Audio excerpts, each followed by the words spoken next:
Good morning, this is your Kelso Report for Wednesday, September 21st, and I'm your host, Clark Kelso. Well, one of the major battlegrounds between consumer advocates and businesses over the last 15 years has been the application of mandatory arbitration clauses to consumer contracts. You may recall that just earlier this year, the United States Supreme Court in AT&T Mobility versus Concepcion struck down a California unconscionability rule that essentially forbid arbitration clauses in consumer contracts that disallowed class-wide arbitration. According to the Supreme Court, the California rule was preempted by the Federal Arbitration Act and its strong federal policy favoring arbitration. Well, in yesterday's decision in Kolev versus Porsche Cars North America, the Ninth Circuit was at it again, where a majority of a three-judge panel interpreted a rule adopted by the Federal Trade Commission some 35 years ago as forbidding mandatory arbitration of warranty claims brought under the Magnuson-Moss Warranty Act. By creating an arbitration-free zone for Magnuson-Moss Warranty Act claims, the decision seems likely to result in a stampede of consumer actions that now will be styled as Magnuson-Moss claims in order to avoid mandatory arbitration clauses. There was a strong dissent in this case, which makes one wonder whether the majority decision is really going to hold. First, as the dissent pointed out, the majority is contrary to the decisions of two other circuit courts, the 5th and 11th Circuits, which have held that the relevant FTC rule should not be interpreted as broadly as the Ninth Circuit has done, and that the strong federal policy in favor of arbitration overcomes the FTC rule. Second, it appears that the FTC rule applies by its own terms only to a special type of informal dispute settlement procedure known under the Act as a mechanism. Yet the Ninth Circuit majority has interpreted the rule as though it applies to all types of arbitration clauses involving warranty claims. Third, it does appear that this is an anti-arbitration clause decision, of the sort that has attracted the Supreme Court's attention over the last 10 years or so. For this case, I would expect a possible en-banc, and if the panel decision holds at the Ninth Circuit level, it would not surprise me to see the Supreme Court grant a subsequent petition for cert. Well, for our one-liners, we start out with two probation cases in People versus Moses. First, the 4th District held that a number of the probation conditions related to sex offenders, which appear on a pre-printed form used by the Orange County Superior Court, should be modified expressly to require a knowledge requirement in order to avoid problems of unconstitutional vagueness. For example, one of the probation conditions provided as follows, quote, "Do not own, use, or possess any form of sexually explicit movies, videos, material, or devices unless recommended by the therapist and approved by the probation officer. Do not frequent any establishment where such items are viewed or sold, and do not utilize any sexually oriented telephone services." Close quote. The court ordered that the conditions should be modified so that the second sentence reads, "Do not frequent any establishment where you know or reasonably should know such items are viewed or sold, and do not utilize any telephone services you know or reasonably should know to be sexually oriented." There were a number of similar probation conditions that needed to have a knowledge requirement added to it.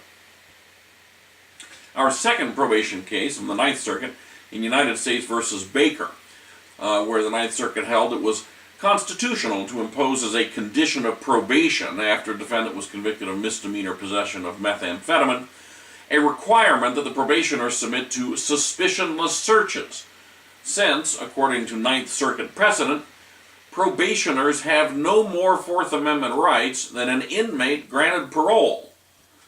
However, the court did hold that the statutory authority did not support requiring a probationer to submit to DNA collection because the defendant had not been convicted of a serious enough qualifying crime. Next case involves bail in County of Los Angeles versus Bankers Insurance Company.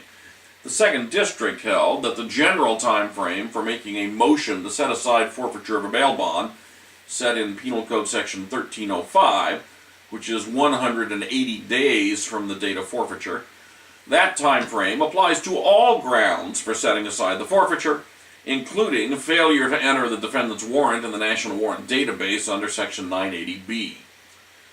And in any event, even aside from timeliness, the defendant's effort to set aside the forfeiture failed on the merits because the defendant did not show that the failure to enter the warrant in the National Database actually prevented them from surrendering the criminal defendant or having him arrested or held. In fact, the bail bondsman knew exactly where the criminal defendant was. He just didn't produce him. Next, in the area of criminal law in United States v. Dugan, the Ninth Circuit rejected a Second Amendment right to bear arms challenge to Section 922 of Title 18, which makes it illegal for any person who is an unlawful user of or addicted to any controlled substance to ship or transport in interstate or foreign commerce any firearm or ammunition. According to the court, like our sister circuits, we see the same amount of danger in allowing habitual drug users to traffic in firearms as we see in allowing felons and mentally ill people to do so. Next, we turn to a default judgment case in American Express Centurion Bank v. Zara. The 6th District reiterated the long-standing rule that a default judgment entered against a defendant who was not properly served is void. Plaintiff claimed the complaint had been personally served, but the affidavit of service misdescribed the defendant as an Asian with black hair, a description that did not fit the defendant. The defendant claimed he came home and found the complaint on his doorstep and that he was never personally served. Plaintiff responded that it was clear the defendant had actual notice, so whether the defendant was actually personally served was irrelevant. But the 6th District held that constructive service through substantial compliance and actual notice did not apply in the context of a default judgment taken over the defendant's objection. So the court reversed the default and ordered the trial court to grant the defendant's previously filed motion to quash. Now we have an exhaustion case in Maronian v. Toyota Motor Sales.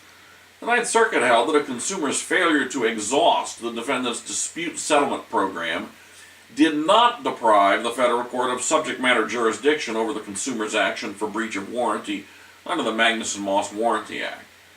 Instead, the failure to exhaust was a possible affirmative defense to the consumer's claim. In reaching this conclusion, the Ninth Circuit applied the Supreme Court's recent cases, holding that exhaustion requirements should generally be interpreted as non-jurisdictional, unless Congress has made unmistakably clear its intention that the failure to exhaust should be a jurisdictional bar. And finally, a product liability case. In Hennigan v. White, the 3rd District held that the Dermatique Day Spa and Permanent Cosmetics business, a retail establishment, could not be held liable in strict products liability for injuries resulting from the application to the plaintiff of allegedly defective permanent makeup, since the day spa was engaging in providing a service rather than in selling the product. It was proper to dismiss the entire case against the defendant, since the complaint also did not allege the defendant was negligent in applying the permanent makeup to the plaintiff's eyebrows and eyelids, makeup which, several months after application, allegedly resulted in an allergic reaction causing injuries to plaintiff's face. So the case against the retailer was dismissed. And that's it for today's Kelso Report. Have a great day in the law.